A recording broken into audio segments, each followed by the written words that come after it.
السلام عليكم. في هذا الفيديو راح نهضروا على موضوع مهم واللي خص امازون برايم فيديو في الجزائر. فالشري بلا ما يكون عندك لا كارت فيزا ولا ماستر كارد ولا المشاكل التعقيدات تاع بيبل ووايز. يعني اذا كان عندك بيبل ولا وايز ولا بايسيرا، حتى الاسعار الرسميه في السوق راهي غاليه. يعني اذا حبيت تشري امازون برايم الموقع الرسمي تاع شركه امازون راح يجيك سعر غالي 29 اورو، يعني تقريبا بدراهمنا قريب 600 700 الف بدراهمنا، وهذه حاجه غاليه بالبزاف. وحتى في السوق الجزائري اهو السعر غالي، يعني يبيع لك شهر واحد ب 300 400 500 الف للشهر، يعني قريب على السعر الرسمي تاع امازون. باش نتاكدوا احنا ندخلوا للموقع. على الموقع تاع امازون الرسمي نلقاو السعر تاع شهر 29 دولار فاصل 99، وهذه حاجه غاليه خلاص. السعر تاع العام 139، هذا مش عارف واش معناتها هذه بصح. المهم هذا السعر راهو غالي بالبزاف.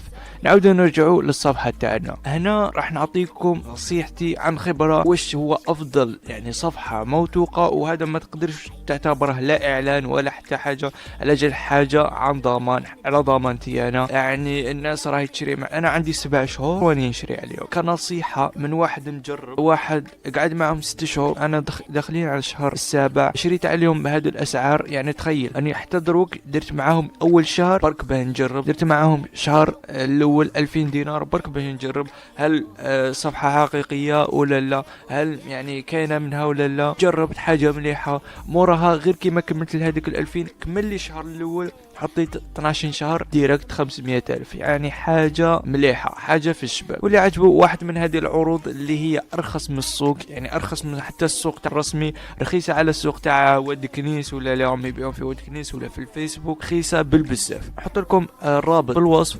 ان شاء الله عجبكم هذا الفيديو. هذا الفيديو عن خبره هذه تاع 7 شهور وانا قاعد غير نجرب. هذا وين لقيت الحاجه اللي تناسبني، وان شاء الله اللي تناسبكم. كاش حاجه، كاش استفسار، كاش واحد خاصه اي معلومات حول امازون برايم، تقدروا حتى تعيطوا لهم تسقسوا لهم هنا تروح لهنا مراسله وخلاص. ان شاء الله عجبكم هذا الفيديو، والسلام عليكم ورحمه الله تعالى وبركاته.